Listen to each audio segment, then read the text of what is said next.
नमस्कार। राष्ट्रीय स्वास्थ्य मिशन के इस कार्यक्रम में आप सभी का स्वागत है। कहते हैं ना, एक तंदुरुस्ती हजार नेमत है, यानी कि अगर आपका तन और मन स्वस्थ है तो ये एक बहुत बड़ा वरदान है और यही वरदान हम प्रदेशवासी को पहुंचाना चाहते हैं राष्ट्रीय स्वास्थ्य मिशन के द्वारा। इस कार्यक्रम का उद्देश्य मातृ मृत्यु दर और शिशु मृत्यु दर में कमी लाकर एक स्वस्थ माँ, स्वस्थ बच्चा और स्वस्थ भविष्य बनाना है। कल्याणकारी सरकार का उद्देश्य सभी लोगों तक सरकार की योजनाएं पहुंचाने का है।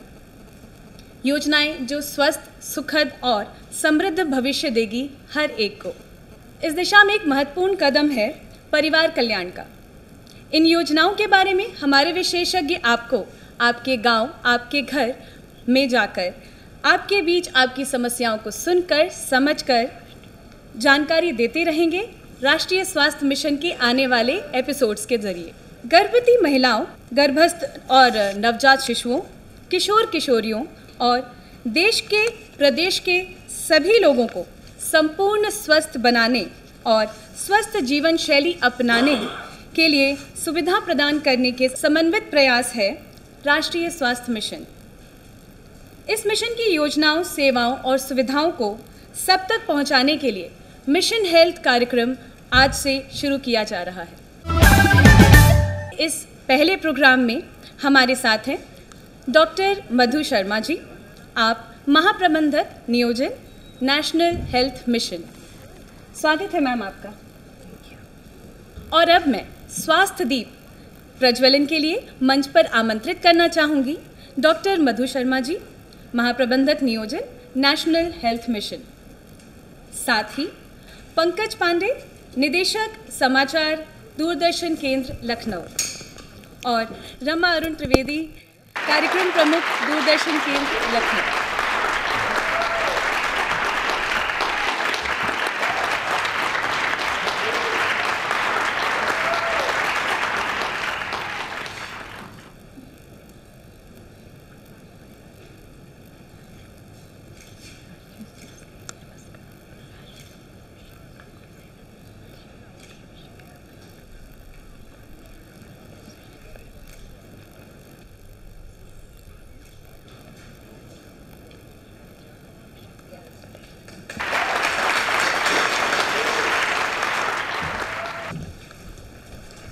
बहुत बहुत धन्यवाद।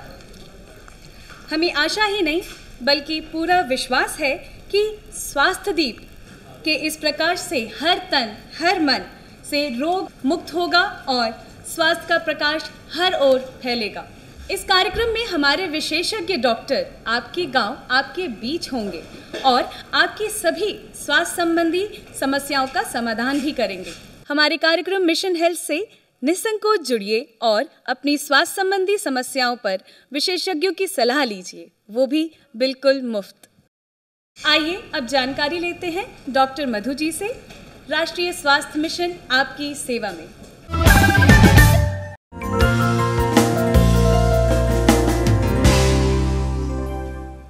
नमस्कार। राष्ट्रीय स्वास्थ्य मिशन आपकी सेवा में। जी हाँ, यही विषय है आज के इस कार्यक्रम का और इस विषय पर विस्तार से जानकारी देने के लिए स्टूडियो में मौजूद हैं डॉक्टर मधु शर्मा। डॉक्टर साहब का ताल्लुक राष्ट्रीय स्वास्थ्य मिशन उत्तर प्रदेश से है। आप महाप्रबंधक के पद पर काम कर रही हैं। डॉक्टर साहब, बहुत बहुत स्वागत है आपका स्टूडियो में। नमस्कार। डॉक्टर साहब, आपकी इजाज़त हो तो हम अपने सवालों का सिलसिला शुरू करें। बिल्कुल।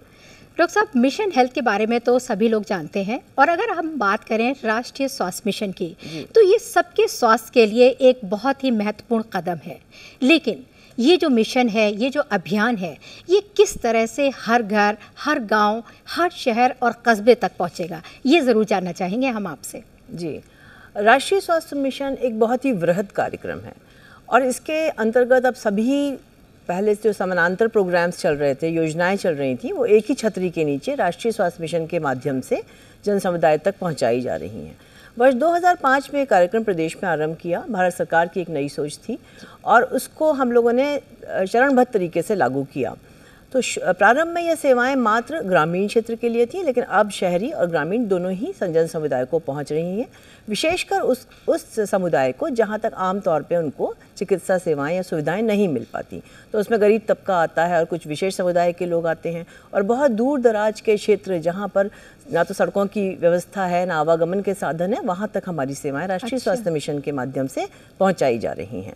और जैसा कि आप सभी जानते हैं, इसका मुख्य उद्देश्य था मातृ मृत्यु और शिशु मृत्यु को कम करना। इसके लिए विशेष योजनाएं, जो हम विस्तार से आगे बात करेंगे, इसमें प्रदेश में चलाई जा रही हैं। साथ ही इसका तीसरा मुख्य उद्देश्य था कि जनसंख्या को सीमित करना। तो परिवार कल्याण में विभिन्न योजनाएं इसके लिए भी चलाई जा रही हैं। हम सभी सहमत होंगे इस बात से कि प्रदेश की जनसंख्या बहुत तेज़ी से बढ़ रही है, और यदि देश के अन्य राज्यों से हम इसकी तुलना करें तो हमारी अधिक जनसंख्या है, और साधन तो सीमित ही हैं, चाहे चिकित्सा क्षेत्र के हों या चाहे अर्थव्यवस्था हो, चाहे आपके लिए रोजगार की स्थिति है, वो तो सीमित ही हैं। तो हमें हर सब मिलकर प्रयास करना होगा कि जनसंख्या को हम सीमित रखें, और जितना हम अपनी परिवार में व्यवस्थाएं समुचित प्रकार से कर पाएं, उतना ही परिवार को बढ़ाएं। जी। और डॉक्टर साहब, अगर हम बात करें गर्भवती माँ की, तो गर्भधारण से लेकर के और बच्चे के जन्म के बाद तक माँ का स्वस्थ रहना बहुत ज़रूरी है। और अगर हम बात करें राष्ट्रीय स्वास्थ्य मिशन की, तो इसमें प्रसव से पूर्व, प्रसव के समय और प्रसव के बाद माँ को स्वस्थ रखने के लिए किस तरह की सुविधाएं मुहैया कराई जा रही हैं? जी, बहुत ही महत्वपूर्ण प्रश्न है, क्योंकि जैसा मैंने शुरू में ही बताया, जो उद्देश्य है मिशन का वो मातृ मृत्यु कम करना और शिशु मृत्यु कम करना है। तो जो आपने बात कही कि प्रसव से पूर्व जब से ही माँ का गर्भधारण होता है और उसके गर्भ का पता चलता है, तो ANM बहन जी और आशा जो गांव में मौजूद हैं, आशा तो विशेषकर गांव में ही होती है, 1000 से 1500 की आबादी पर हर एक गाँव में एक आशा है, और साथ ही ANM है जो उपकेंद्र पर है, और गांव में भी उसका भ्रमण रहता है और टीकाकरण आदि की सेवाएं और गर्भवती महिलाओं को सेवाएं देती है। गर्भधारण का पता चलते ही उसको विशेष एक उसका पंजीकरण होता है। अच्छा। और टीकों की सेवाएं दी जाती हैं, जो कि ANM बहन जी लगाती हैं। टीके लगाए, टेटनस टॉक्साइड के 2 टीकों की डोज होती है, वो लगाई जाती है। साथ ही आयरन की गोलियां उसको तत्काल दी जाती हैं, जो उसके पूरे गर्भावस्था के समय 9 महीने तक खानी होती है। और साथ ही साथ उसको पोषण का महत्व बताया जाता है, कौन सा समुचित आहार उसे लेना है गर्भावस्था में, कितना आराम की सलाह दी जाती है वो करना है। तो ये सभी सेवाएं ANM बहन जी के माध्यम से जन समुदाय को मिलती हैं। परंतु दिक्कत ये है कि गांव से लोग, महिलाएं उपकेंद्र तक भी नहीं आना चाहती, जबकि हमारे दिवस निर्धारित हैं, बुधवार और शनिवार को टीकाकरण की सेवाएं उपकेंद्र पर हैं, और सभी गर्भवती महिला और नवजात शिशु आदि और शिशु 1 वर्ष तक के या 5 वर्ष तक के शिशुओं को टीकाकरण की जो व्यवस्था है वो सब उपकेंद्र पर है। और हम आपके कार्यक्रम के माध्यम से जन समुदाय को आह्वान करना चाहते हैं कि जो सेवाएं सरकार ने निःशुल्क दी हैं, मुफ्त दी हैं, उनको आगे बढ़कर पूरा लाभ उठाएं, क्योंकि ये सभी सेवाएं उसी उद्देश्य से हैं कि उनका बच्चा स्वस्थ रहे, माँ स्वस्थ रहे, और एक स्वस्थ परिवार और स्वस्थ समाज का निर्माण हो सके। तो आवश्यकता इसी बात की है, जब ANM बहन जी पहुँचती हैं तो आगे बढ़कर अपना टीकाकरण जिस प्रकार से बताया जाता है कराएं, उपकेंद्र पर निर्धारित दिन पर आकर कराएं। और इसी प्रकार जब डिलीवरी होती है, यदि हम प्रसव की बात करें, तो एक बहुत बड़ी योजना चल रही है, जननी सुरक्षा योजना। उसके तहत हमारा उद्देश्य यही था कि अधिक से अधिक प्रसव संस्थागत हों, अस्पतालों में हों, जिसके लिए अस्पतालों को बहुत बृहद तरीके से सुदृढ़ किया जा रहा है। उसमें बहुत सी व्यवस्थाएं ऐसी की जा रही हैं जिससे कि गुणवत्तापरक सेवाएं मिल सकें। तो ये एक हमारी जन समुदाय से ये भी एक मांग है कि अधिक संख्या में वो अपने प्रसव अस्पतालों में ही कराएं, जिससे कि प्रसव पूर्व, प्रसव के दौरान और प्रसवोत्तर सारी सुविधाएं माँ और शिशु को मिल सकें। यानी कि जो सुविधाएं दी जा रही हैं उसका पूरा लाभ उठाएं। जी बिल्कुल, ये लाभ उठाएं, और आप ज़रूर से इसको बराबर अपने कार्यक्रम के माध्यम से लोगों को मैसेज दें। बिल्कुल। डॉक्टर साहब, आगे हम आपसे जानना चाहेंगे कि कहते हैं कि स्वस्थ बचपन, यानी कि जो स्वस्थ बच्चे होते हैं वो स्वस्थ देश की बुनियाद होते हैं, नींव होते हैं। बिल्कुल। तो नवजात से लेकर के और 5 साल तक के बच्चों के लिए राष्ट्रीय स्वास्थ्य मिशन के अंतर्गत किस तरह के कार्यक्रम और सुविधाएं दी जा रही हैं? जी, सबसे पहले तो यदि हम आपने कहा नवजात, तो जैसे ही प्रसव होता है, जैसा मैंने कहा संस्थागत होना चाहिए। संस्थागत प्रसव के समय जब महिला भर्ती होती है अस्पताल में, तो एक तो पहले संस्थागत प्रसव का एक लाभ भी मिलता है। 1000 रुपया हम देते हैं शहरी क्षेत्र की महिला को संस्थागत प्रसव कराने के लिए। अच्छा। और 1400 देते हैं ग्रामीण क्षेत्र की महिला को, यदि वो संस्थागत प्रसव हमारे सरकारी अस्पताल में कराती है। कुछ निजी अस्पताल भी इससे जुड़ गए हैं। तो कहने का तात्पर्य है कि जो महिला को ये एक नई योजना है, इसका जो लाभ दिया जाता है, उसका आशय ये है कि प्रसव के उसके पहले उसकी सारी जांचें हों। 3 नियमित जांचों की बात कही जाती है जो एएनएम के माध्यम से कराई जाती है, जिसमें कि ब्लड प्रेशर की जांच होती है, खून की जांच होती है, उसका वज़न लिया जाता है, और जिससे कि सब चीज़ें कंट्रोल में रहें और उसको सारी जांचें उसकी समय से हो जाएं, चाहे वो अल्ट्रासाउंड की जांच हो, चाहे अन्य जांचें हों खून और पेशाब की। फिर उसके बाद संस्थागत जब प्रसव होता है तो 48 घंटे बहुत ही महत्वपूर्ण होते हैं किसी भी डिलीवरी के लिए, केस में, किसी भी महिला और बच्चे के लिए, क्योंकि हमारा एक ऐसा कॉम्प्लिकेशन है जो कि 48 घंटे के अंदर यदि हो गया, जिसमें रक्तस्राव हो जाता है, तो महिला की जान को बहुत खतरा होता है।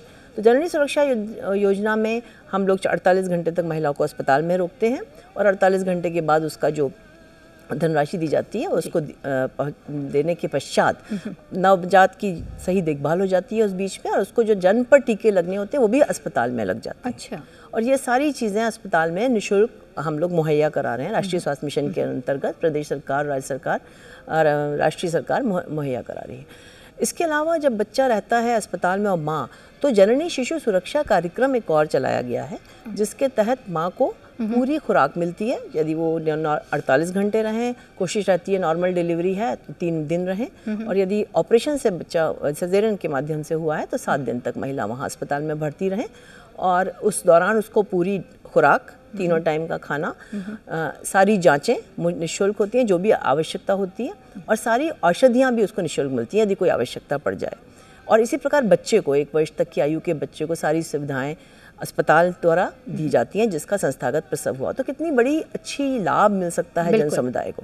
और जो लोग घर में कराते हैं या प्राइवेट में चले जाते हैं, उनको इस लाभ से वो वंचित रहते हैं। और बहुत सारे इन्फेक्शन होने के भी चांसेस होते हैं। जी बिल्कुल, डेफिनेटली। यदि घर में प्रसव है तो इन्फेक्शन के बहुत चांसेस हैं, और यदि निजी चिकित्सालयों में जाते हैं तो बहुत सारा अधिक धनराशि का भी व्यय होता है। तो हमारा यही ये है, मैसेज है कि अस्पतालों में प्रसव कराएं, योजनाओं का लाभ उठाएं, क्योंकि इसके तहत 102 एम्बुलेंस योजना भी चल रही है, जिसमें कि महिला को घर से अस्पताल तक लाना और डिलीवरी के बाद अस्पताल से घर तक निःशुल्क छोड़ा जाता है। तो 102 एम्बुलेंस हमारी बहुत प्रचलित है, 108 भी बहुत प्रचलित है, लेकिन 102 का लाभ और मिले, जिससे गर्भवती महिला अपनी जांच में भी यदि उनको आवश्यकता है और कोई उसकी जटिलता है, कॉम्प्लिकेशन है, उस समय भी वो 102 की एम्बुलेंस का लाभ उठा के अस्पताल तक पहुंच सकते हैं। जी। तो इसका बहुत ही लाभकारी है ये। तो जन समुदाय को आह्वान है कि इसको अवश्य लाभ उठाएं इसका। जी डॉक्टर साहब, आगे हम आपसे जानना चाहेंगे, अगर हम समृद्ध देश की बात करें या स्वस्थ समाज है या स्वस्थ परिवार की अगर हम बात करें, तो ये जो परिवार कल्याण है ये एक महत्वपूर्ण कदम है। बहुत अच्छा कार्यक्रम चलाया जा रहा है। इसके प्रति लोगों को और ज़्यादा जागरूक करने के लिए राष्ट्रीय स्वास्थ्य मिशन में किस तरह के कार्यक्रम चलाए जा रहे हैं, ये ज़रूर जानना चाहेंगे हमारे दर्शक। जी हाँ, परिवार कल्याण एक बहुत महत्वपूर्ण है, आपने स्वतः कहा। और हमारी जो स्थिति है प्रदेश की, विशेषकर जनसंख्या की, उसको सीमित करना आवश्यक है। इसके लिए परिवार कल्याण कार्यक्रम चल रहा है, जिसमें कि बहुत से साधन दिए जा रहे हैं और किसी भी कोई बंदिश नहीं है। यदि कोई न्यूली मैरिड, जिसका हाल ही में विवाह हुआ है कपल, जो कि दंपत्ति हमारे अस्पतालों में पहुंचता है और किसी भी प्रकार की यदि वो जानकारी लेना चाहें तो वो अस्पतालों में दी जाती है। साथ साथ उनको एक प्रकार से परामर्श दिया जाता है, और उसमें विशेषकर ये कहा जाता है कि यदि नवजात कपल है और न्यूली मैरिड है तो वो 3 साल तक पहले बच्चा ना प्लान करें, उसका योजना ना बनाएं तो अच्छा रहेगा, क्योंकि आपको आपस में समय बिताने का, आपको आपस में समझने का मौका मिलता है, और आप उसके बाद ही किसी जिम्मेदारी के तहत आप बंधें। तो 3 साल हमारा ये एक मैसेज है। और उसके बाद भी जब पहला बच्चा हो तो उसके भी 3 साल बाद दूसरे बच्चे की योजना बनाएं। और ये सब चीज़ें आज के परिप्रेक्ष्य में बहुत महत्वपूर्ण हैं, क्योंकि शिक्षा हो या आपको रहने का तरीका हो या आपकी जो सुविधाएं आजकल मिल रही हैं वो आप देना चाहेंगे अपने परिवार को, है ना। तो उसके लिए आपको ज़रूर से योजित रूप से चलना है, योजना बना के रहना है, और इसी प्रकार आप अच्छी तालीम दे पाएंगे, अच्छी शिक्षा दे पाएंगे। उसके लिए सुविधाएं अस्पताल में मुहैया कराई जाती हैं, चाहे वो खाने की गोलियों के माध्यम से आप 2 बच्चों के जन्म में अंतर रख सकते हैं, और इस्तेमाल करने की अन्य चीज़ें हैं, कॉन्डोम आदि हैं। इसके अलावा जो हमारी एक आईयूडी लगती है, इंट्रा यूट्राइन डिवाइस, या कॉपर्टी कहा जाता था आमतौर पे, वो जो जिस प्रकार की अब आ गई हैं, अच्छी ज़्यादा गुणवत्तापरक भी हैं और एडवांस भी हैं। तो उनमें 10 साल तक आप गर्भ धारण नहीं करेंगे। तो यदि आपकी परिवार पूर्ण है, 2 बच्चे हैं, परंतु आपको संकोच हो रहा है कि हम परमानेंट स्थायीकरण में ना जाएं, जैसे नसबंदी ना कराएं, तो 10 साल तक की कॉपर्टी या IUD लग जाती है। उससे आपको बिल्कुल भी चिंता की ज़रूरत नहीं रह जाती और आप परिवार आप आगे भी प्लान कर सकते हैं। इसके अलावा तो बंध्याकरण है, आप जानते ही हैं, पुरुष बंध्याकरण है, महिला बंध्याकरण, जैसे कि लाइगेशन कहते हैं, फीमेल और मेल स्टरलाइजेशन। और जन समुदाय को जानना बहुत ज़रूरी है कि हर समय ये सोच है कि महिला ही कराए बंध्याकरण। हाँ, नसबंदी महिला की होनी चाहिए। महिला को बच्चे को जन्म देना है और वो ही यही उसकी जिम्मेदारी है। ये आज के परिप्रेक्ष्य में, आज के समय मतलब इस मॉडर्न ज़माने में सोच बदलनी बहुत ज़रूरी है, बदल भी रही है जी। और पुरुष की भागीदारी बढ़ रही है इसमें, जिसको हम कहते हैं नॉन स्कैल्पल वासेक्टमी, जिसमें कि बिना चीरा बिना टाका के नसबंदी होती है पुरुष की। और ये एक आउटडोर प्रोसीजर है, मतलब अपने काम पे जाएं, जब समय मिले, जब आपको टाइम दिया गया हो, अस्पताल पहुंच के कराएं और वापस काम पर जाएं। तो बिल्कुल भी बहुत आसान है और बहुत सुविधापूर्वक तरीके से हो जाता है, जिसमें जैसा नाम है उसका कि ना चीरा लगता है ना टाँका लगता है। तो ज़रूर आगे आना चाहिए पुरुष संवर्ग को, क्योंकि बच्चों की जिम्मेदारी या परिवार की जिम्मेदारी सिर्फ माँ की नहीं है, एक पिता का भी उतना ही योगदान होना चाहिए। तो पुरुषों को आगे बढ़ना चाहिए, उनके लिए बहुत आसान तरीका है, इससे किसी प्रकार की कोई कठिनाई आगे नहीं होगी जिस प्रकार की भ्रांतियाँ समाज में हैं। जी डॉक्टर साहब, आगे हम आपसे जानना चाहेंगे कि अगर हम देश के किशोरों यानी कि जिनकी उम्र 10 से 19 साल तक की है, इनकी भी आबादी हमारे देश में काफ़ी है, तो ये जो किशोर अवस्था होती है, इनकी अपनी ख़ास समस्याएं होती हैं। हाँ, इनकी समस्याओं का समाधान करने के लिए राष्ट्रीय स्वास्थ्य मिशन में किस तरह के कार्यक्रम चलाए जा रहे हैं, ये हमारे दर्शक ज़रूर जानना चाहेंगे। बहुत ही अच्छा प्रश्न है वाकई, क्योंकि आज तक किशोर किशोरियों की बात कोई नहीं, किसी ने नहीं उठाई।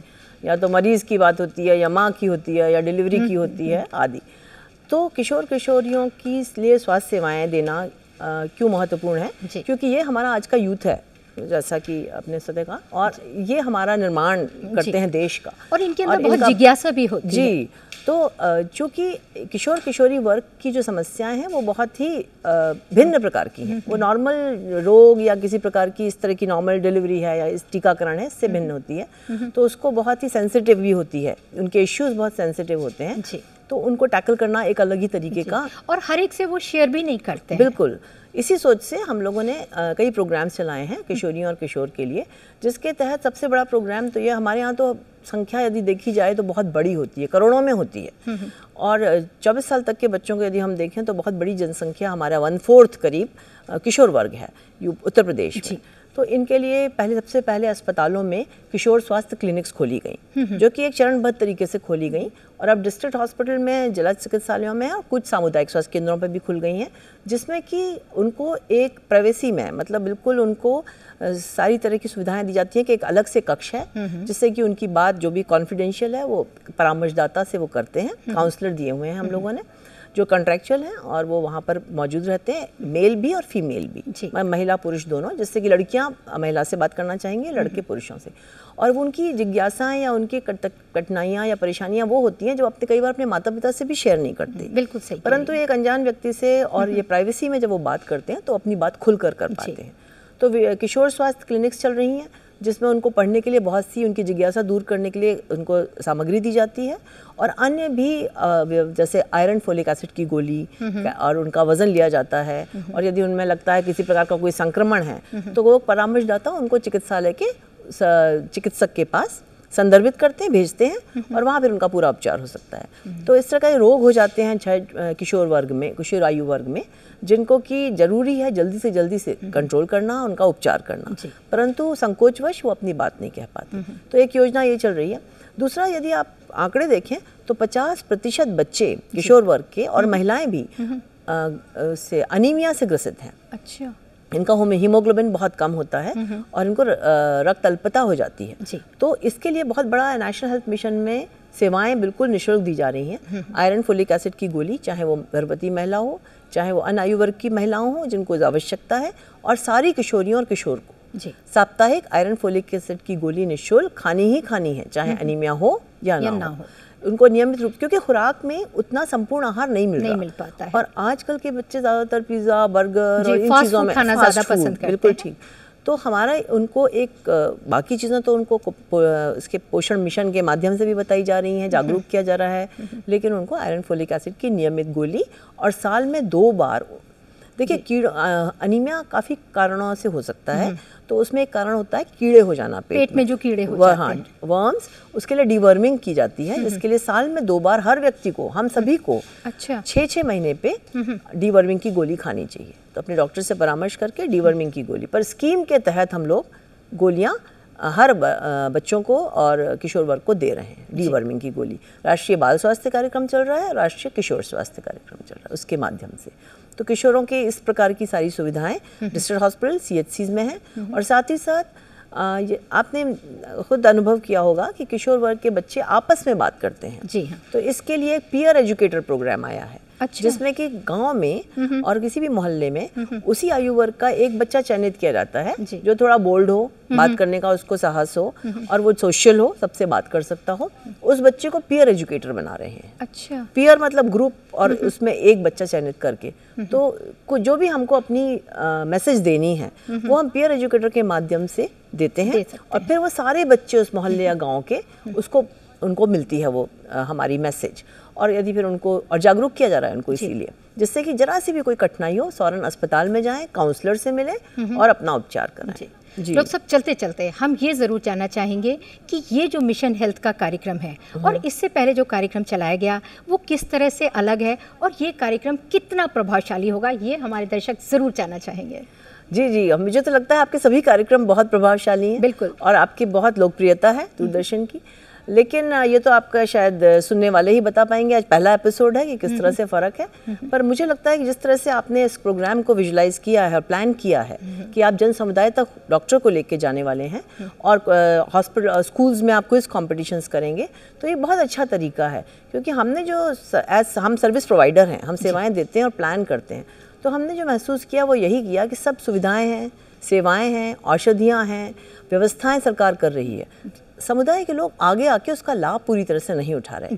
तो मुझे पूर्ण विश्वास है कि आपके इस प्रोग्राम से ये मैसेज जाएगा, क्योंकि डिमांड जब तक आदमी आवाज़ नहीं उठाएगा, अपने हक के लिए नहीं लड़ेगा, तो उसको सुविधाएं भी उस ढंग से मिल नहीं पाती। तो हम चाहेंगे कि समुदाय के लोग जागरूक हों, अपने हक के लिए आगे आएँ और अपनी आवश्यकताओं को पूर्ण करें जो राज्य सरकार अपने स्तर से दे रही है। जी डॉक्टर साहब, आपने राष्ट्रीय स्वास्थ्य मिशन के बारे में बहुत ही महत्वपूर्ण जानकारी दी। Thank you so much. Thank you. और दर्शकों, कार्यक्रम के अंत में हम आपको इतना ज़रूर बताना चाहेंगे कि ये था मिशन हेल्थ का पहला कार्यक्रम।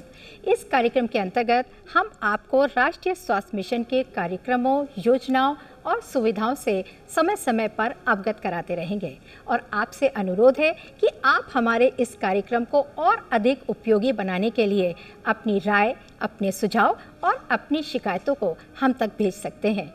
इसके लिए नोट कीजिए आप हमारा पता है प्रस्तुतकर्ता मिशन हेल्थ, कमरा नंबर 205, दूरदर्शन केंद्र, 24 अशोक मार्ग, लखनऊ 226001 और हमारा ईमेल आईडी है missionhealth.ddupLko@gmail.com।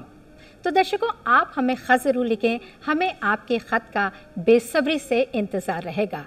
और अब कार्यक्रम के अंत में हम आपसे इतना ज़रूर कहना चाहेंगे कि आप मिशन हेल्थ के इस कार्यक्रम से जुड़िए, इसकी स्वास्थ्य सेवाओं का पूरा लाभ उठाइए और प्रयास करिए स्वस्थ भारत बनाने का। डॉक्टर साहब, कार्यक्रम का समय समाप्त हो रहा है। मैं आपका शुक्रिया अदा करती हूँ और आपसे विदा लेती हूँ। Thank you so much. नमस्कार।